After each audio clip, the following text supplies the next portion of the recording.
Termasuk membayar upah. Ada orang kerja sama kita. Rasulullah mengatakan, dari Abdullah bin Umar, Rasulullah mengatakan, a'til ajiro ajrohu qabla ayyajiffa uruqahu. Bayarlah gaji karyawan kamu sebelum kering keringatnya. Kenapa Pak? Bapak belum bayar itu karyawan Bapak? Dia belum keringetan Ustaz. Temennya di AC. Saya nungguin. Dia beragama terlalu tekstual gitu. Saya pokoknya kata Nabi sebelum kering saya liatin Pak Ustadz. Udah sebulan nih. Dia nggak keringetan, saya nggak bayar. Itu orang beragama terlalu tekstual hadirin. Padahal maksudnya Nabi ini maksudnya bayar gitu, jangan ditunda gitu. Kan gitu ya, bayarlah sebelum kering keringetnya. Dia nggak keringetan, gua kagak bayar. Kayak ada hadis Nabi, ya Abu Zar, kalau ente masak sayur banyakin kuahnya. Antar tetangga, teman kita mengamalkan ini hadis, bikin sayur asam, kita diantar kuahnya doang. Bang, kok kuahnya? Hadisnya begitu kan? Ente beragama terlalu tekstual gitu.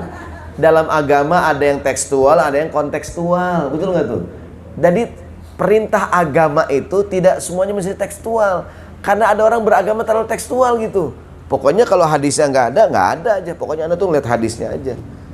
Ya, tapi kan ada yang tersirat, ada yang tersurat gitu. Walaupun kata Nabi tambahin airnya, kuahnya, ada tetangga, maksudnya isinya juga dikit. Kasih. Kita kadang beli bakso. Bapak beli bakso gimana bilangnya? Bang, bakso bang. Dikasih bakso atu nih Pak.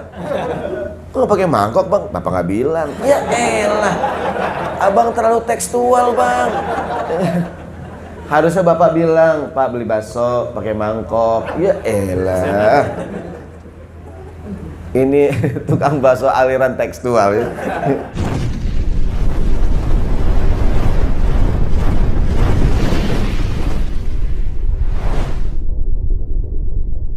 Syukur kita panjatkan kehadirat Allah Subhanahu wa taala bahwasannya hari ini Allah masih memberikan kesempatan kepada kita untuk menghirup udara segar ini.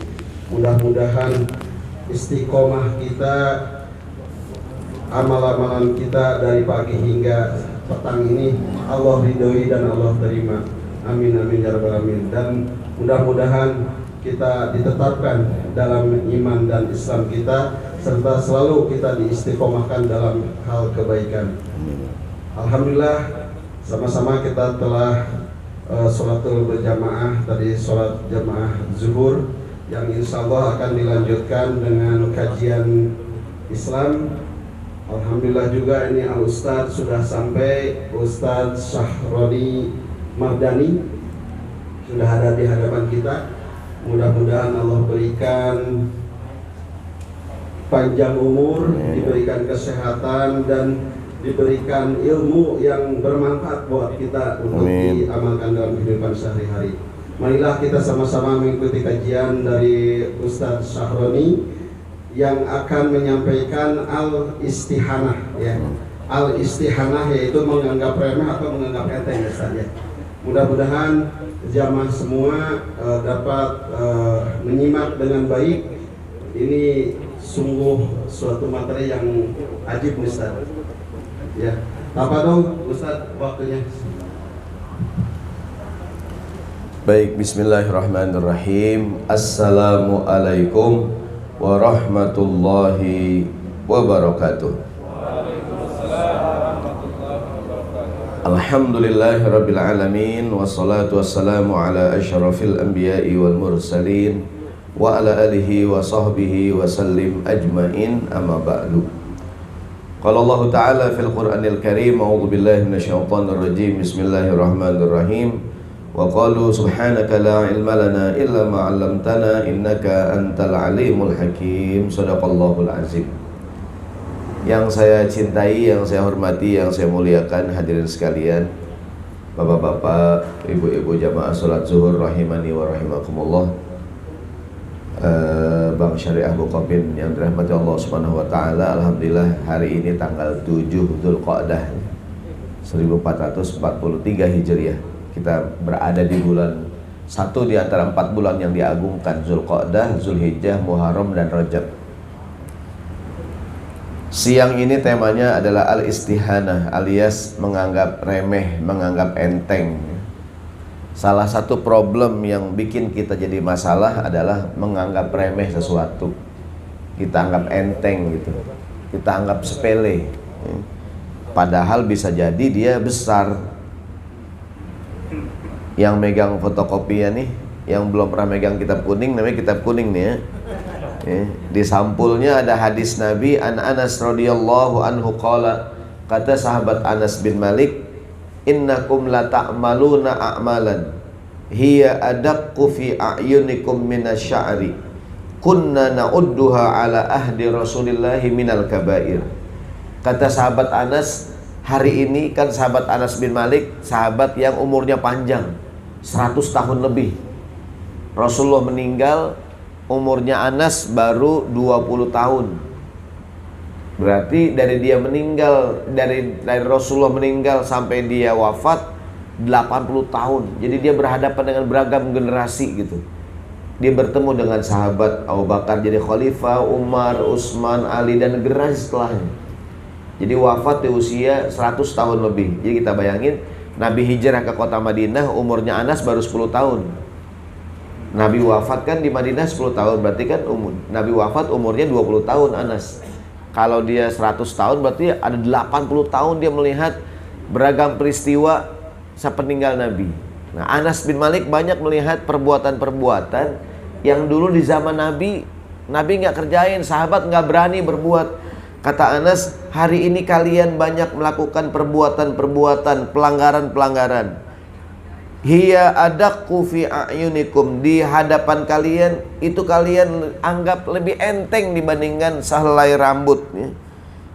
Jadi dianggap enteng aja gitu. Padahal perbuatan yang sama, kata Anas, dulu di zaman Nabi kami menganggapnya udah termasuk perbuatan yang dosa besar. Dulu kayak kita sama, dulu banyak hal yang kita anggap tabu, ya enggak? Sekarang biasa aja gitu.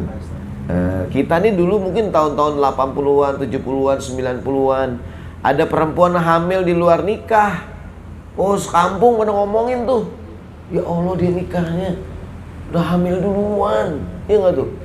Kalau sekarang kita ngomong, pok dia kan hamil di luar nikah, ya lah biasa aja. Gue juga begitu dulu, gitu.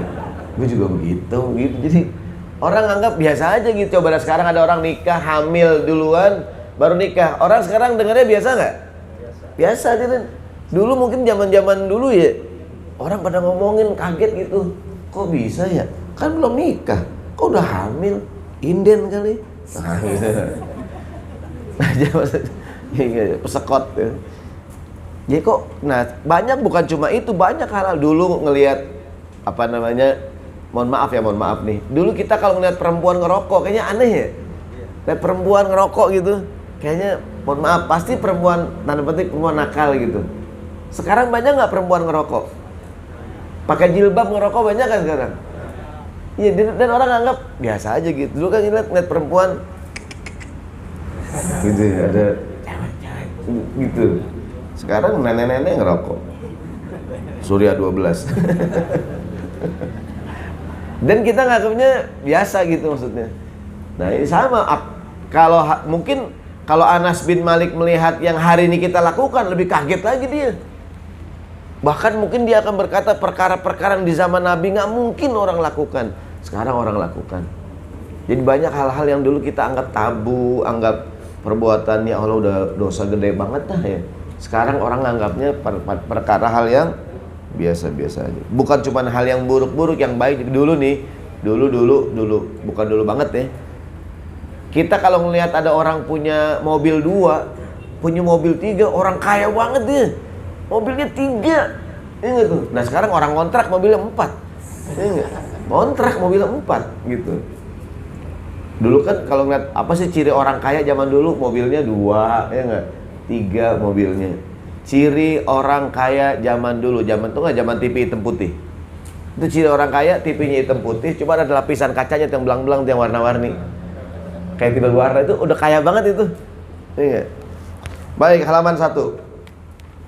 meremehkan ibadah yang wajib. Wa'lam, ada ulama Habib Abdullah Ba'alwi Al-Haddad, dia punya kitab yang sangat populer, kitab Nasaihud Diniyah wal Wasaya Al-Imaniyah. Kata beliau, wa'lam, ketahuilah, annahu kathiran ma yakhtimu bis-su'i lilladina yatahawanuna bis-shalah.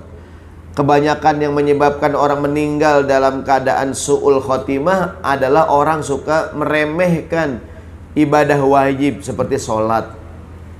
Wasbis sholatil mafruḍah, sholat yang wajib dianggap remeh. Was zakatil wajibah, zakat yang wajib dianggap remeh. Orang yang suka menganggap remeh ibadah-ibadah wajib bisa berujung pada su'ul khotimah, wafatnya dalam keadaan yang tidak baik. Contoh nih, sholat yang 5 waktu. Dari Abdullah bin Buraidah berkata, dari ayahnya Rasulullah bersabda, al-ahdul ladzi bainana wa bainahumus shalah, faman tarakaha faqad kafara. Beda muslim dengan orang yang tidak Islam adalah sholat. Muslim sholat, yang nggak Islam nggak sholat. Itu bedanya dulu. Dulu membedakan antara mukmin dengan yang tidak beriman, muslim dengan yang tidak sholat. Yang nggak sholat dia kufur zaman dulu. Sekarang orang Islam nggak sembahyang, ada nggak tuh? Banyak gitu. Dan biasa aja gitu, biasa. Maksudnya orang anggap remeh. Padahal kata Nabi, man tarakaha faqad kafara, barang siapa yang meninggalkan sholat sungguh dia telah kafir. Banyak kejahatan-kejahatan dulu ya. Dulu tuh orang maling ya. Biar katanya maling yang nakal, tapi nggak berani nyolong kotak amal. Maling zaman dulu itu kan maling tingkatan paling cemen itu. Nggak ada tantangan kotak amal ya nggak. Paling ketahuan sama perebot doang. Maksudnya kalau maling mobil itu kan tantangannya berat ya. Ini maling kotak amal. Dulu semaling-malingnya maling nggak berani nyolong kotak amal ya. Sekarang kotak amal dibawa, luar biasa. Dirantai. Sekarang kotak amal dilas tuh supaya nggak digotong, luar biasa. Iya bener. Sekarang kotak amal pakai berangkas.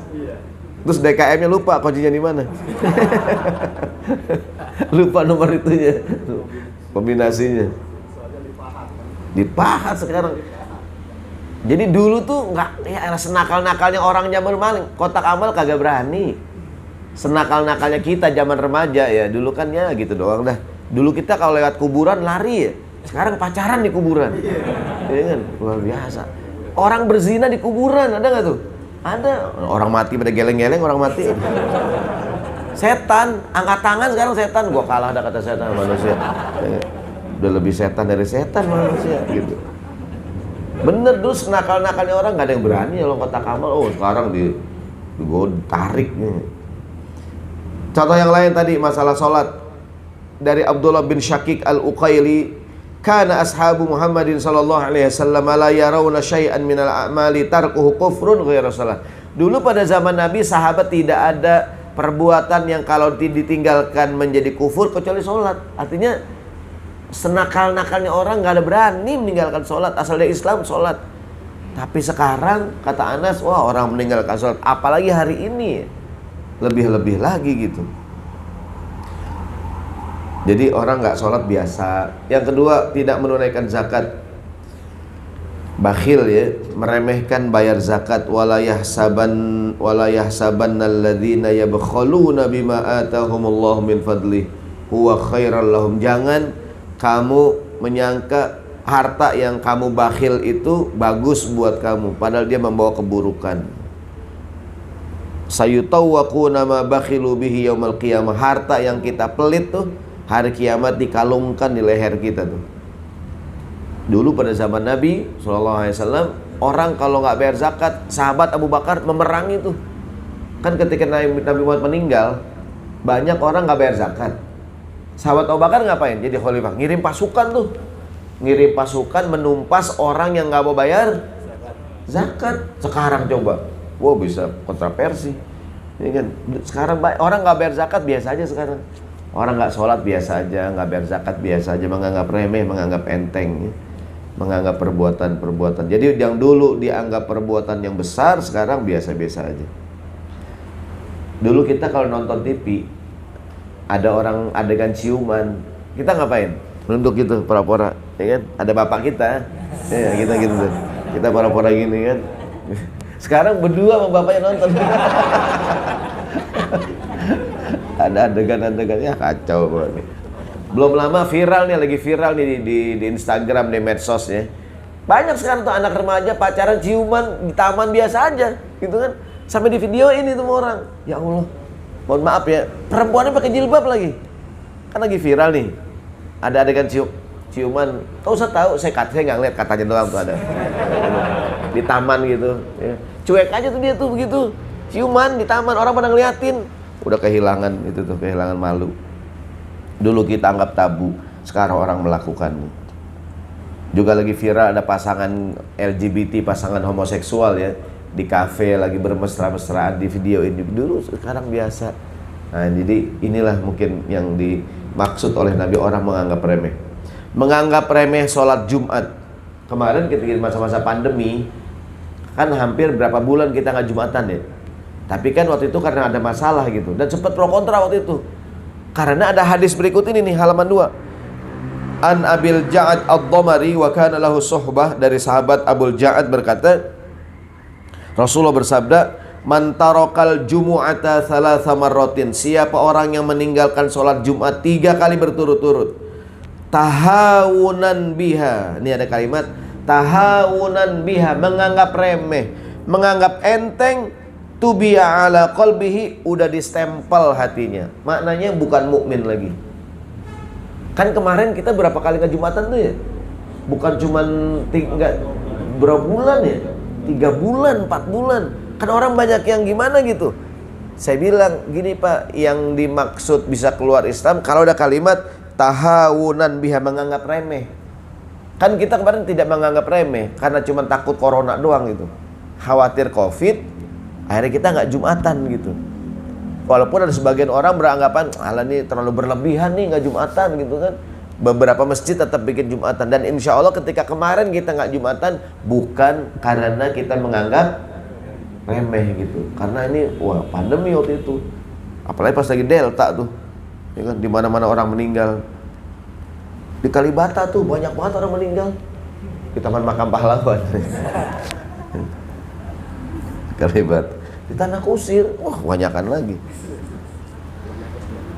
Ada hadis lain tentang meninggalkan sholat Jumat. An Jabir ibni Abdillah qala qala Rasulullah sallam, man tarakal jumu'ata thalathan min ghairi daruratin, siapa yang meninggalkan Jumatan 3 kali berturut-turut tanpa darurat, toba'a ala qalbihi, dicap hatinya. Saya pernah di salah satu kantor, ada komandan security nanya, Pak Ustadz, anak buah saya kadang-kadang 3 kali Jumatan nggak sembahyang. Apakah saya komandannya berdosa gitu? Saya bilang ya, sebagai komandan harus ngatur sebenarnya. Harus ngatur, jangan, pertama kalau seandainya ada security yang non muslim, pas Jumatan dia yang jagain. Kalau seandainya ada security yang wanita gitu, dia yang jagain gitu kan sementara. Atau kalau bisa di portal, kunci aja dulu gitu. Walaupun kadang nggak segampang itu kadang-kadang. Atau saya bilang, ini aja, meskipun tidak mendengarkan khutbah, ketika sholat ikut, paling 5 menit sholat gitu. Dan gak usah buka sepatu. Boleh gak orang sholat pakai sepatu? Boleh. Kan begini ya, dalam Islam ada bab sepatu khuf ya. Mohon maaf, mungkin bapak-bapak security kan kadang sepatunya panjang tuh, atau polisi, tentara, ya enggak? Yang kalau pakai sepatu setengah jam gitu orang talinya. Banyak kan binatang-binatang apa yang kalau sekolah selalu terlambat. Kaki 1000. Lama dia pakai sepatunya. Temennya bilang tuh kaki 1000. Dia kalau sekolah terlambat mulu tuh. Binatang kaki 1000. Lama dia pakai sepatu, gimana dia? Baru 3 ya udah pulang teman-temannya.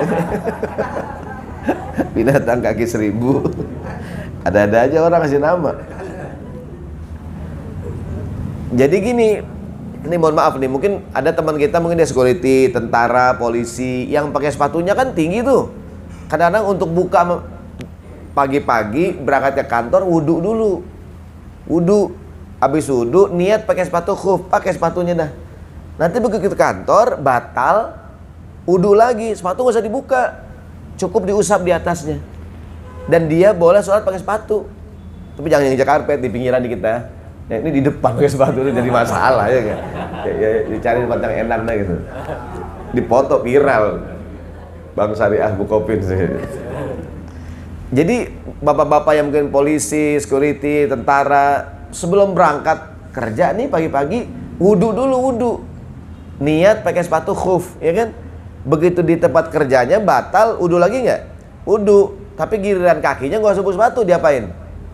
Cukup diusap di atasnya. Kalau dia mukim sehari semalam, kalau dia musafir berapa hari? 3 hari, nggak apa-apa, nggak dibuka. Gitu. Kalau dibuka batal. Ini kadang-kadang ada orang yang saya nggak mau semain, repot Pak Ustadz, buka sepatunya, pakai lagi, gitu kan? Ya udah nggak usah dibuka Pak, diusap aja atasnya gitu. Selama ini kan kita nggak kebayang bagaimana praktek sepatu khuf ya. Mungkin buat bapak-bapak yang tadi tuh, bapak yang security, tentara, polisi gitu kan, yang sepatunya kadang repot kan, itu pagi-pagi pakai berwudu, pakai sepatu khuf, sepatu yang itu kan, ntar begitu batal tinggal diusap di atas doangan. Agar jadi begitu orang Jumatan dia mungkin jaga, begitu sholat baru dia bergabung, ikut sholat aja 5 menit gitu, dan dia kemudian kerja lagi. Kalaupun akhirnya meninggalkan Jumatan, jangan sampai 3 kali berturut-turut gitu, berdasarkan hadis ini. Kan kadang-kadang ya mungkin karena tugas nggak bisa ditinggal gitu kan, dia harus berjaga gitu kan, apalagi gedungnya besar gitu kan, dia orang-orang Jumatan dia jaga. Ustaz saya udah 3 kali ke Jumatan nih Pak Ustaz. Kenapa Pak? Saya non muslim. Oh non muslim ya, iyalah pantas. Bapak nggak apa-apa non muslim. Ternyata non muslim. Iya nggak? Saya udah mau omelin aja. Ternyata non muslim. Kayak saya tinggal di Mampang ada tuh Pak Kiai, anaknya pakai jilbab nggak boleh, dilarang. Ternyata Muhammad namanya. Anaknya Muhammad, pantesan nggak boleh, laki. Baik, dari Samurah bin Jundab anin Nabi SAW, Rasul mengatakan, man tarokal jumu'ata muta'ammidan, siapa yang meninggalkan Jumatan dengan sengaja, nggak Jumatan, fal yatasaddaq bidinarin fa illam yajid fa binisfi dinar, hendaklah dia membayar kifarat sedekah 1 dinar atau setengah dinar. 1 dinar berapa rupiah? Uang emas 1 dinar 1 juta, 800.000. Coba tuh, enggak Jumatan 800.000 atau enggak 400.000. Wah, mendingan Jumatan Pak Ustaz. Gitu, iya makanya nih, iya enggak gitu. Kan ada orang mungkin enggak Jumatan sengaja gitu, sengaja enggak Jumatan. Lagi di jalanan naik motor ya, naik mobil, gimana nih ya, gimana nih, akhirnya enggak sembahyang gitu. Maka harus diatur. Jangan sampai meremehkan sholat Jumat. Berikutnya, nunda-nunda pembayaran. Nunda cicilan, nunda bayaran, nunda utang dan lain-lain. An Abi Hurairah radhiyallahu anhu, Rasulullah bersabda, matlul ghani zulmun. Orang kaya nunda-nunda pembayaran utang sebuah kezoliman. Dia punya harta, dia tunda-tunda, itu kan menganggap remeh dia. Iya enggak tuh? Menganggap remeh, ya kan? Udah jatuh tempo dia nggak bayar, sebuah kezoliman, kezoliman. Jadi kadang-kadang teman kita punya utang, dia belum bayar, dibeli handphone baru, ada nggak tuh? Kirim ini hadis, matlul ghani zulmun. Yo, apa nih bang? Doa nih bang? Bukan. Ini artinya orang yang punya duit nggak bayar utang zolim, gitu tuh. Ente belum bayar utang, mana beli handphone baru? Handphone ngutang juga nih bang? Oh ngutang juga ente? Anak gila ente beli gitu. Ternyata dia ngutang juga, maka kita perlu klarifikasi. Dia ngutang juga. Kan kita kadang-kadang lihat, ada nggak teman kita punya utang? Kita kan ngeliatin ya. Ya, ini orang punya utang. Dimakan di restoran, di jalan ke sono. Ya elah, kita kan gedek ngeliatnya. Utang belum dibayar. Termasuk membayar upah. Ada orang kerja sama kita. Rasulullah mengatakan, dari Abdullah bin Umar, Rasulullah mengatakan, a'til ajiro ajrohu qabla ayyajifa uruqahu. Bayarlah gaji karyawan kamu sebelum kering keringatnya. Kenapa Pak? Bapak belum bayar itu karyawan Bapak? Dia belum keringetan Ustaz. Temennya di AC. Saya nungguin. Dia beragama terlalu tekstual gitu. Saya pokoknya kata Nabi sebelum kering, saya liatin Pak Ustaz. Udah sebulan nih. Dia nggak keringetan, saya nggak bayar. Itu orang beragama terlalu tekstual hadirin. Padahal maksudnya Nabi ini, maksudnya bayar gitu, jangan ditunda gitu. Kan gitu ya, bayarlah sebelum kering keringetnya. Dia nggak keringetan, gua kagak bayar. Kayak ada hadis Nabi, ya Abu Zar, kalau ente masak sayur banyakin kuahnya. Antar tetangga, teman kita mengamalkan ini hadis, bikin sayur asem, kita diantar kuahnya doang. Bang, kok kuahnya? Hadisnya begitu tuh. Ente beragama terlalu tekstual gitu. Dalam agama ada yang tekstual, ada yang kontekstual, betul nggak tuh? Jadi perintah agama itu tidak semuanya mesti tekstual, karena ada orang beragama terlalu tekstual gitu. Pokoknya kalau hadisnya nggak ada aja. Pokoknya anda tuh ngeliat hadisnya aja. Ya, tapi kan ada yang tersirat, ada yang tersurat gitu. Walaupun kata Nabi tambahin airnya, kuahnya, ada tetangga, maksudnya isinya juga dikit. Kasih. Kita kadang beli bakso. Bapak beli bakso gimana bilangnya? Bang, bakso bang. Dikasih bakso atu, nih pak. Kok nggak pakai mangkok bang? Bapak nggak bilang. Ya elah, abang terlalu tekstual bang. Harusnya bapak bilang, pak beli bakso pakai mangkok. Ya elah. Ini tukang bakso aliran tekstual ya. Mazhab Maliki dia. Kan gini, kalau Imam Abu Hanifah cenderung kontekstual. Dia kan di Baghdad, kan di Irak. Dulu kalau Imam Malik cenderung tekstual. Nah, Imam Syafi'i menggabungkan fikihnya Imam Malik dengan fikih Imam Abu Hanifah. Dia buat satu kaidah kajian ilmu usul fikih gitu. Ya kan? Dia menggabungkan. Karena kalau kita belajar ke Madinah, cenderung ulamanya sangat tekstual gitu. Cenderung ya Islam ya begini gitu. Tapi kalau kita belajar berkiblat mungkin ke mana? Ke Baghdad, cenderung sangat kontekstual gitu. Orang bilang ahlul ra'i, rasionalis gitu. Nah, Imam Syafi'i itu dia di Mesir, dia menggabungkan fikihnya Imam Malik dengan fikihnya Abu Hanifah. Ada yang tekstual, ada yang kontekstual gitu. Sama beragama juga begitu. Lain hadis. Jadi dosa tuh orang yang punya karyawan, punya ini, tapi gajinya belum bayar-bayar gitu. Begini, ada beberapa TKW yang ilegal kerja di Timur Tengah bilang bahwa kami kerja bertahun-tahun nggak dibayar majikan. Ternyata majikannya sejak awal transaksinya bukan transaksi kerja, dibeli itu dia. Mohon maaf ya, kayak budak. Yang jahat siapa nih? Ininya, yang agennya. Jadi agennya ini dengan orang Arab itu sejak awal transaksinya beli. Dia udah dibeli sekian ribu dolar, sekian ribu real gitu. Sehingga udah dia nggak berhak, dia nggak punya kewajiban untuk gaji gitu. Kan nggak semua orang Arab yang baik banyak, yang tidak kenal agama ada juga gitu. Artinya orang Arab yang mungkin tidak ngerti agama ada nggak? Ada juga. Kayak zaman Nabi ada Abu Jahal, ada Abu Lahab gitu, ada Abu Bakar gitu. Maksudnya ya tidak sedikit juga yang akhirnya itu TKW nggak dibayar, bahkan mohon maaf dianggap kayak budak. Kalau budak boleh diapain? Boleh berhubungan badan gitu tuh. Dia merasa bukan memperkosa, kan dia budak saya gitu. Kan ada tuh TKW yang diperlakukan udah diperkosa, gaji kagak dibayar. Nah, yang paling jahat itu yang itu tuh agennya. Nih hadisnya nih. An Abi Hurairah radhiyallahu anhu, dari Nabi Rasulullah mengatakan, salasun ana khasmuhum yaumal qiyamah. Ada 3 kelompok manusia hari kiamat jadi musuhku, kata Allah. Siapa dia? Yang pertama, rajulun a'tabiyya thumma ghadara. Orang yang diberikan amanah kemudian berkhianat. Orang yang dikasih amanah menyebut nama Allah ketika bersumpah, ada nggak tuh? Bahkan Quran di atas, ada nggak tuh? Dia berkhianat. Yang kedua, rajulun ba'a hurran fa'akala thamanahu. Orang yang menjual orang yang merdeka dan dimakan uang hasil penjualannya. Orang ke kampung nyari wanita-wanita muda gitu, dijanjiin kerja di luar negeri, ada nggak? Di Hong Kong, di Jepang, di Timur Tengah, ya kan dijanjiin gitu kan. Bahkan ini orang perempuan dari kampung jual sawah buat biaya berangkat, ditampung di penampungan di Jakarta, dikirim ke luar negeri, dijual. Human trafficking, ada nggak nih? Dan dia nggak tahu apaan. Akadnya bukan akad kerja dan ilegal gitu, tidak melalui Kementerian Tenaga Kerja ya, ilegal.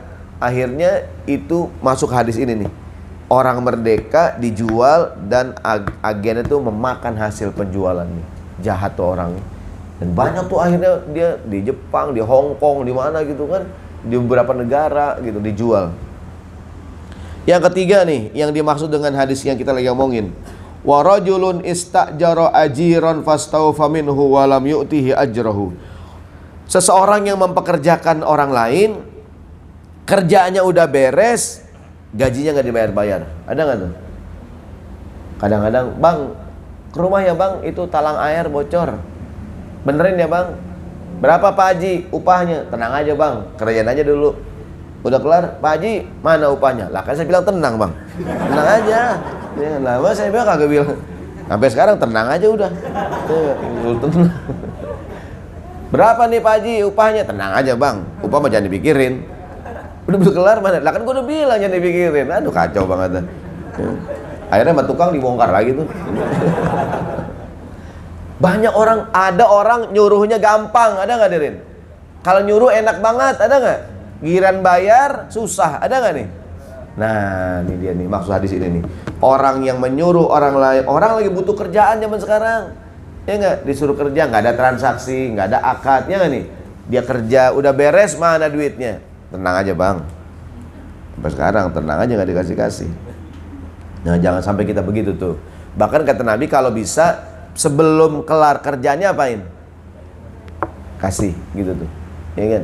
Bahkan ada riwayat lain, sejak awal dia tahu mau dikasih berapa. Gitu.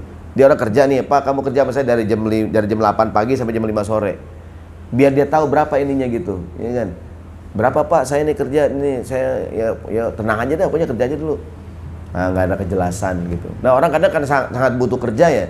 Butuh kerja akhirnya dia kerjain, akhirnya juga gajinya nggak dibayar, nggak jelas berapa ininya gitu.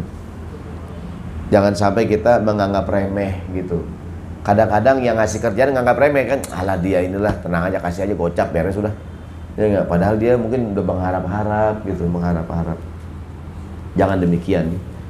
Kalau kita nyuruh tukang nih, bang, ke rumah ya bang, benerin talang air bocor. Berapa bang saya kasih? Segini mau nggak? Gitu. Bilang aja segini mau nggak gitu. Sekian, nego kan biar jelas gitu. Jangan sampai dia kerja mikirin gitu. Termasuk juga kalau kita jajan. Kita kalau beli makanan itu bagus sejak awal tahu berapa harganya.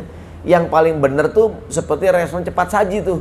Ada gambarnya ya, ayam, nasi, sama saus, sama minuman, sama dengan 40.000, ada nggak tuh?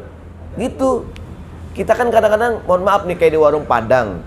Duduk kita ya, semua disediain, sering kita makan. Berapa nih? Berapa nih ya? Ya hadirin, itu salah tuh. Maunya biar jelas, kita kadang jajan sama anak kita nih. Bang, bakso, bang. Kita kan nanya, berapa bang semangkok? Anak nanya, Abi makin nanya, malu-maluin aja. Nggak, kan anak sekarang malu kalau kita nanya harga ya. Yang benar tanya dulu gitu. Berapa nih bang bakso semangkok?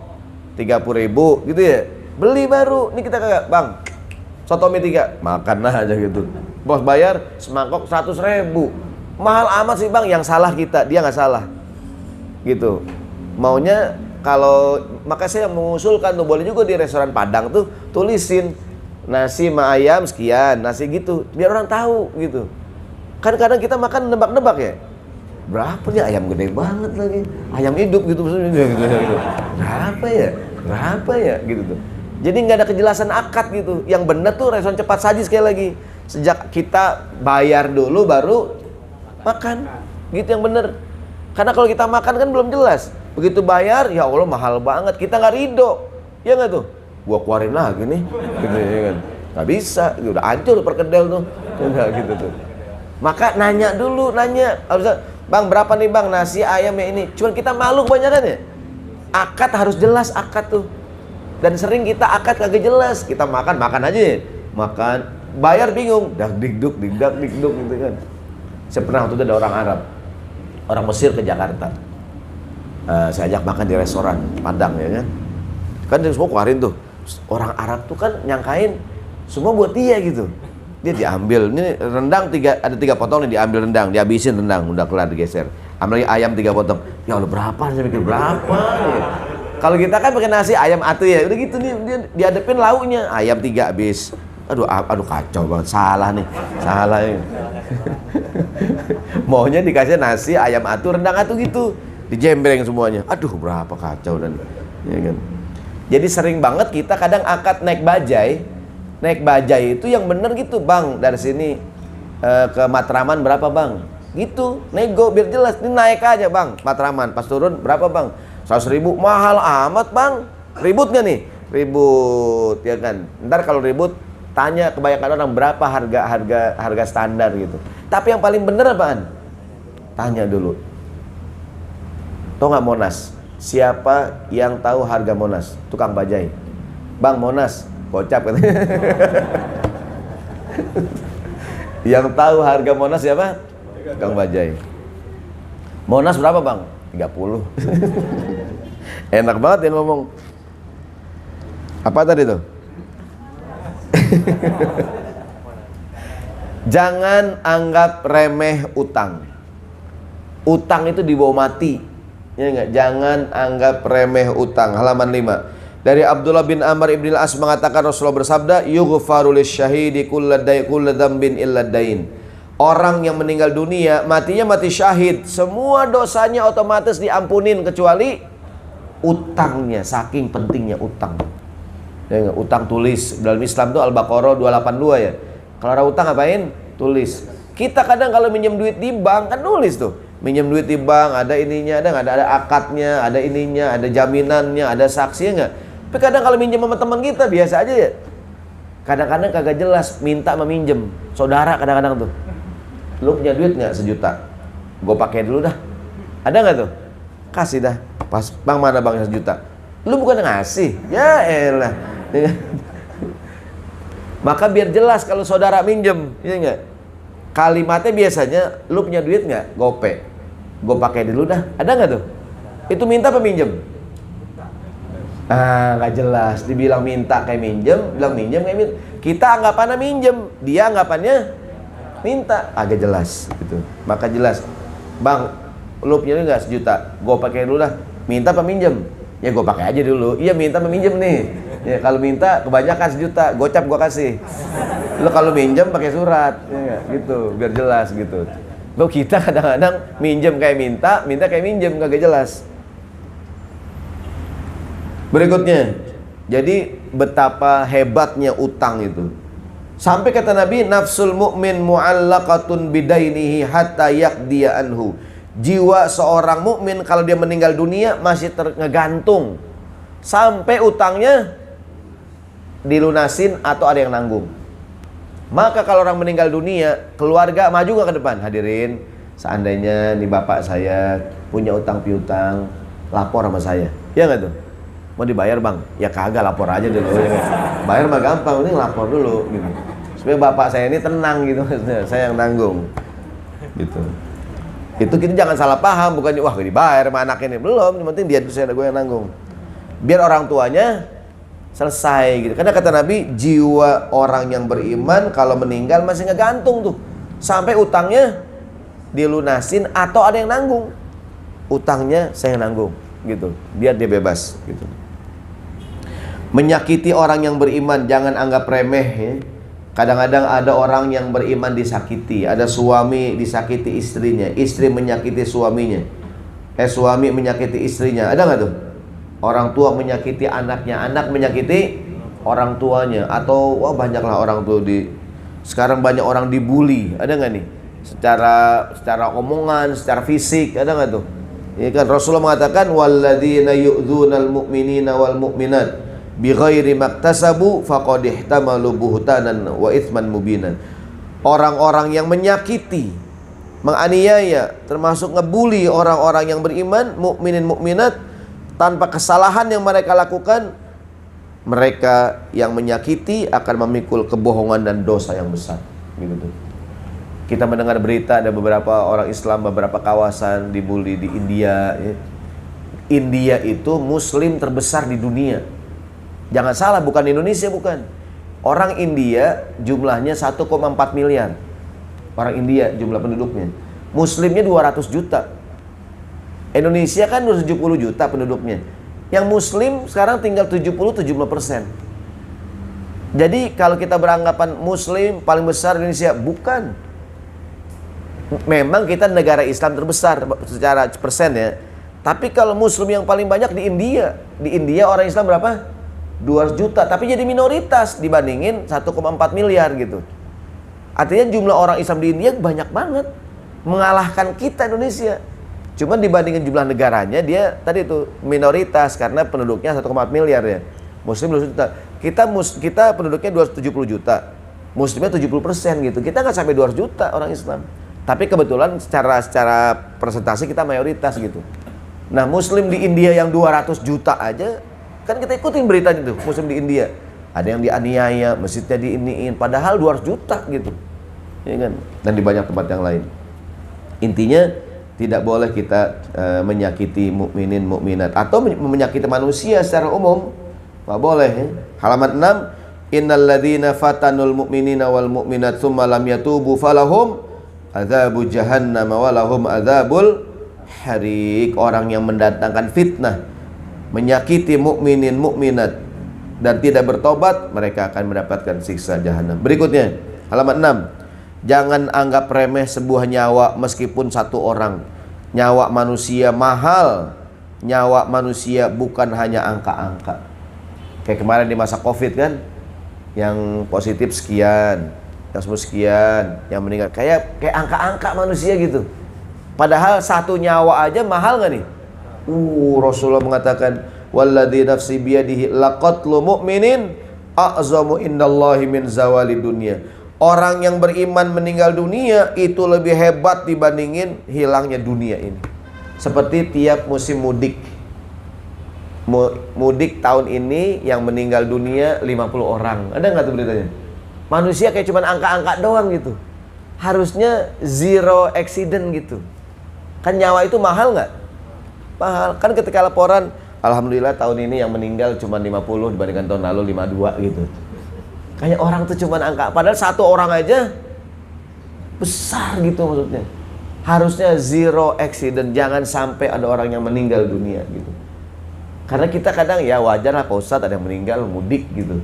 Namanya orang pada. Tapi kan harusnya jangan sampai gitu. Jangan sampai ada orang yang meninggal. Tapi kemudian kita menganggapnya hal yang biasa gitu. Tiap musim mudik ada nggak yang meninggal? Yang meninggal, yang kecelakaan, yang ini, sebagainya. Hadirin yang dirahmati Allah Subhanahu wa taala, kita percepat sedikit. Jangan anggap remeh ya. Halaman 7. Bergaul dengan yang non muslim. Hari ini kita ya karena pergaulan bebas ya, kayak saya bilang tadi, dulu laki perempuan ya bergaul tapi kan ada batasnya. Dulu ya anak muda pacaran zaman dulu paling gitu doang kan. Ya enggak? Ya pacaran paling gitu doang kan dah dulu. Kalau sekarang kan check in di hotel. Ya kan? Sekarang pacaran sampai dengan berhubungan badan, ya enggak tuh? Dan kita anggap hal yang biasa gitu. Hal yang biasa. Bahkan banyak anak-anak usia SMP yang sudah tidak perawan lagi. Jumlahnya banyak tuh. Kalau kita cari di Google tuh beberapa daerah usia-usia sekolah yang sudah tidak, angkanya mengejutkan. Dan sekarang orang biasa. Jadi keperawanan bukan hal yang dianggap penting gitu. Jadi berhubungan, jadi apa namanya, pacaran, mohon maaf ya kalau saya bukan jorok ya, bukan cuma ciuman-ciuman sekarang, ya enggak? Udah gitu. Sekarang anak SD pacaran, anak SD manggilnya ayah bunda. SD tuh, kayak majalah. Qala Rasulullah SAW, kata Nabi halaman 7, la ayyata'ana fi ra'si ahadikum bimikhyatin min hadidin khairun lahu min ayyamassam ra'atan la tahilul lahu. Seorang ditusuk dengan pisau dari besi, seorang kepalanya ditikam dengan pisau besi, mendingan daripada dia megang-megang perempuan yang belum halal bagi dia. Jadi sekarang kan pergaulan di perkantoran, pergaulan di lingkungan, laki perempuan bergaul biasa, ada nggak tuh? Ya kan, megang-megang, peluk-peluk, ada nggak tuh? Biasa gitu. Padahal kata Nabi, seorang mendingan ditusuk pakai pisau besi daripada megang-megang perempuan yang bukan mahram dia. Kita kalau bacain ini sekarang, alah keras banget Pak Ustadz, karena kita hidup di zaman, tadi kata Anas, orang melakukan perbuatan dosa yang dulu dianggap besar, sekarang dianggap remeh gitu. Cuman gitu doang, ya enggak? Biasa aja gitu tuh. Kita kalau tiap hari main di tempat sampah, lama-lama sampah nggak kecium lagi baunya, betul nggak? Tapi kalau kita tiap hari main di tempat parfum, minyak wangi, harum, ya nggak? Begitu nyium sampah dikit kecium nggak tuh? Kita tiap hari main di tempat sampah, ngeliat orang maksiat, ngeliat orang mabuk, ngeliat orang berjudi, ngeliat orang ngomong kotor, ya nggak? Ngeliat orang ngomong jorok, ya kan? Sekarang begini lagi zamannya semua YouTuber. Artis-artis kalau muncul di TV ngomongnya sopan ya. Kalau di YouTube dengan alasan bebas, ada nggak yang ngomong kotor tuh? Ngomong kelamin, ngomong ini, ngomong binatang. Seolah-olah ngerasa kalau di YouTube ini nggak apa-apa gitu ngomong jorok gitu. Padahal dalam Islam ada aturan agama, mau di TV kek, mau di YouTube kek, nggak boleh ngomong kotor gitu. Sekarang orang patokannya kalau muncul di TV ngomongnya sopan, ada nggak tuh? Tapi kalau ngomong di YouTube, ya nggak nih? Kan dia punya podcast nih, ada nggak tuh? Dia ngomong binatang, kadang ngomong kemaluan, ada nggak tuh? Ngomong kalimat hubungan suami istri, biasa aja gitu. Kayak nggak, apa ya, kita dengarnya, ya Allah ini orang ngomongnya kotor banget ya. Dengan alasan ini YouTube, bebas, ya nggak tuh? Kalau di TV, nggak boleh. Padahal yang bilang boleh nggak boleh bukannya TV, bukan YouTube, siapa tuh? Agama gitu yang mengatakan. Bahkan sekarang anak-anak kecil, anak-anak SD, kalau ngomong sama teman ya kan, ada ngomongnya kotor tuh. Ya kan, ngomongnya kotor, ngomong kelamin, ngomong hubungan suami istri, ngomong binatang, ya kan. Ini kan maksudnya karena tiap hari kita mendengar, kita menganggap jadi hal yang biasa dengan orang gitu. Karena kita ngeliat orang yang berselingkuh, orang yang berzina, mabuk, minuman keras, judi gitu. Jadi biasa aja gitu. Tapi kalau kita di lingkungan yang bersih, ngelihat yang begitu kayak, maka jangan sering-sering, ibaratnya mohon maaf ya, jangan sering-sering main di tempat sampah gitu. Lama-lama sampah jadi nggak kecium, nggak sensitif gitu. Seperti para pejabat yang tinggal di lingkungan yang mewah, ya kan? Di lingkungan mungkin lingkungan yang mewah, akhirnya lama-lama hilang tuh sensitifnya gitu, ya kan? Terlalu begitu. Baik, sebagai penutup, mengambil barang milik orang lain itu dosa, meskipun yang diambil barang yang remeh-temeh. Rasulullah mengatakan, maniktato'a haqqa mri'in muslimin biyaminihi faqad aujaballahu lahun nar wa harrama alaihil jannah. Siapa yang mengambil barang orang lain pakai sumpah lagi, diharamkan ke surga, diwajibkan ke neraka. Sahabat bertanya Nabi, gimana kalau yang diambil barang-barang yang ya gitu doang dah? Qala, kata Nabi, wa in kana qadiban min arrokin, meskipun yang diambil kayu siwak punya orang, sikat gigi bekas zaman sekarang. Tahu nggak kayu siwak? Punya orang, kita ambil. Kan orang juga, buat apaan Pak Ustadz bekas orang ya? Sikat gigi bekas, ada nggak orang ambil? Buat apaan ya? Ya nggak? Geli bekas orang. Seandainya ada, nggak boleh gitu. Gitu. Ada nggak orang ambil sikat gigi orang lain? Ada, buat cuci motor. Orang sopan banget ya nggak? Mana dia sikat gigi gue nih? Sama teman kita buat cuci ban motor, kacau banget orang. Ya, sebentar ya bang, pinjem ya. Jadi meskipun yang diambil cuma barang sederhana, pernah sahabat Abu Bakar memuntahkan makanan ketika dia ragu-ragu, jangan-jangan nih makanan haram gitu. Bukan makanannya. Jadi budaknya pernah jadi dukun. Ketemu orang yang dulu pernah dia servis, dikasih makanan. Abu Bakar makan, dia ragu-ragu buat dikeluarin tuh. Kita kadang makan makanan yang bukan punya kita. Ada makan di meja, kita makan aja. Bang, buat orang tuh bang, buat Pak Ustadz ya. Tinggal satu, tanggung deh ya, tanggung gitu. Bukan dikeluarin, nggak habisin. Gitu kadang-kadang. Enggak, bukan di Bukopen, di kantor yang lain. Ini sebelahnya. Jadi jangan anggap remeh ya. Jadi ngambil barang milik orang lain, barang-barang di kantor, boleh nggak dibawa pulang? Nggak boleh. Ya kan? Motokopi keperluan pribadi di kantor boleh nggak? Saya ulangi sekali lagi. Motokopi keperluan di kantor, keperluan pribadi di kantor boleh nggak? Bawa kertas dari rumah, motokopi di kantor boleh nggak? Ah, biar jelas ya. Saya ulang sekali dah. Motokopi di kantor buat keperluan pribadi boleh nggak? Ragu-ragu kayak jauhnya. Anaknya punya tugas, kata bapaknya, ini nak besok ayah fotokopiin di kantor. Ada nggak kadang-kadang ini? Enggak, bukan di Bukopi Syariah, bukan. Masa syariah begitu ya? Nggak mungkin dong. Nggak mungkin syariah. Cuman gitu doang Pak Ustadz. Ini nih yang menganggap remeh gitu. Nganggap remeh. Jangan sampai cuman gara-gara perkara sepele kita nggak jelas halal haram. Kalau di kantor ada barang yang kira-kira udah nggak kepake, tanya boleh nggak dibawa pulang? Gitu biar jelas gitu. Kalau emang boleh kenapa mesti ngumpet-ngumpet gitu? Pulang terakhir ditaruh sini gitu kan? Apaan tuh Pak? Enggak apa-apa gitu. Pas dibuka mic katanya. Mic enggak, kata ini udah nggak kepake katanya. Lah kalau udah nggak kepake kenapa kita umpetin ya nggak? Bawa aja lenggang begini gitu. Jadi kalau kira-kira di kantor kan kadang ada barang yang udah lama nih. Di kantor udah nggak kepake, ya nggak, cuman masih bisa dipakai gitu. Kayaknya kalau dibawa pulang masih bisa, tanya sama yang berkepentingan boleh nggak gitu. Atau diumumkan sekalian, yang mau bawa silahkan. Atau dijual murah, di kantor ada meja yang udah nggak kepake nih, ya nggak, yang mau bawa silahkan gitu. Jadi daripada diem-diem dibawa pulang, diem-diem ngambil, diem-diem begini gitu. Kita kalau beli bubur ayam, boleh nggak kacangnya nambah? Bang, kacangnya bang, kerupuk kata kabur, habis dah kacang gua dah. Kalau mau bayar, bang, saya nambah kacang sama kerupuk saya tambahin bang, 2.000. Kurang Pak, 2.000 mah. Ada nggak orang makan bubur ayam kacangnya nambah, kerupuknya nambah? Bayar harusnya gitu. Beli mie ayam sambil mesen nih, bang, mie ayam tuh bang. Tukang mie ayam pakai gerobak tuh biasanya kan ada kerupuk di atas gerobak itu. Sambil mesen sambil aktif gini. Jangan banyak-banyak ya bang. Nah gitu ya. Kata abangnya habis kerupuk gua dah. Kan gitu. Kan tukang mie ayam naruh kerupuk di atas gerobak biasanya tuh. Kita kan aktif sambil mesen, kita pura-pura akrab gitu. Udah rame bang. Pak, tangan pak gitu.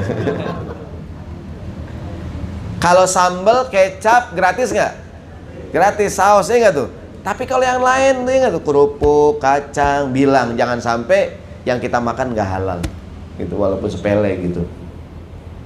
Jangan meremehkan perbuatan dosa walaupun dikit. La tahqiruna shighara fa innal jibala minal haso.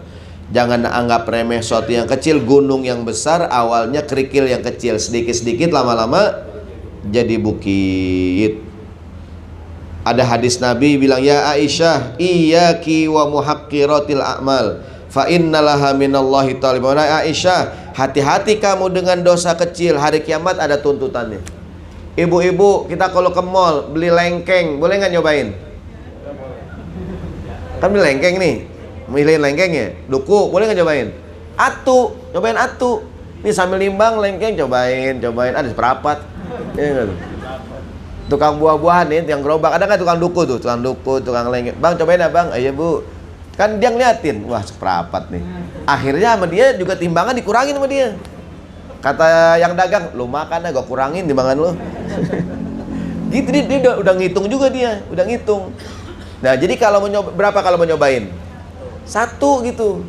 Ini nyobain lengkeng, cobain lagi, tester, ya kan? Di mall ada nggak?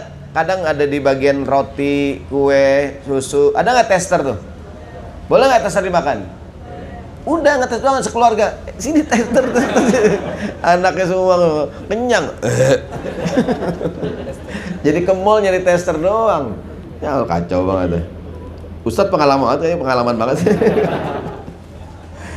Ayo dah kita ke mall, ngapain? Nyari tester, main, minum susu, minum roti, apa aja deh yang gratis, coba-cobain sama dia.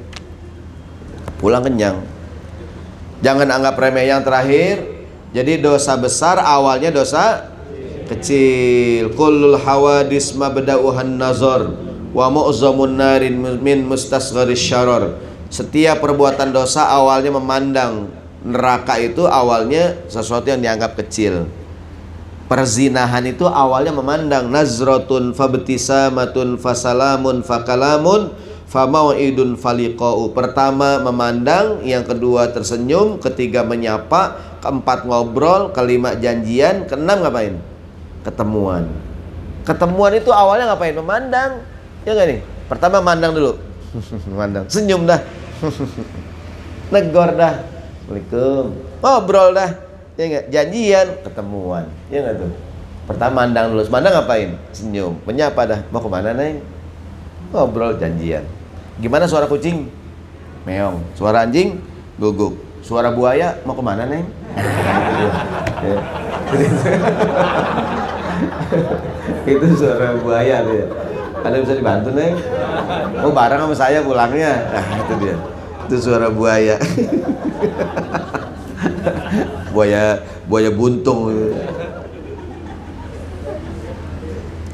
Kata Nabi, orang yang beriman kalau ngelihat dosa kayak gunung mau nimpah dia gitu. Sementara orang-orang yang tidak beriman ngelihat dosa kayak ada lalat di hidungnya diusir gitu aja, nganggap enteng aja. Tau nggak ada lalat, nyamuk di hidung kita gini doang ya, kita gini nih, terbang dia. Orang yang biasa berbuat maksiat ngelihat dosa kayak gitu tuh, cuman kayak lalat menclok dihilangin. Orang yang beriman dosa kayak gunung yang mau nimpah dia, khawatir dia. Wallahu a'lam bissawab. Jangan anggap remeh yang kecil-kecil. Perbuatan dosa awalnya sesuatu yang dianggap kecil, anggap remeh. Tadi tuh kalau punya utang bayar, ya enggak? Kalau beli-beli, ya enggak? Jangan kita tuh kita dijajan ya, sarapan pagi gitu kan, ngambil kerupuk sembarangan, ini sembarangan, semua ada harganya, ada hitungannya gitu. Jangan sampai kita anggap remeh. Assalamualaikum warahmatullahi wabarakatuh.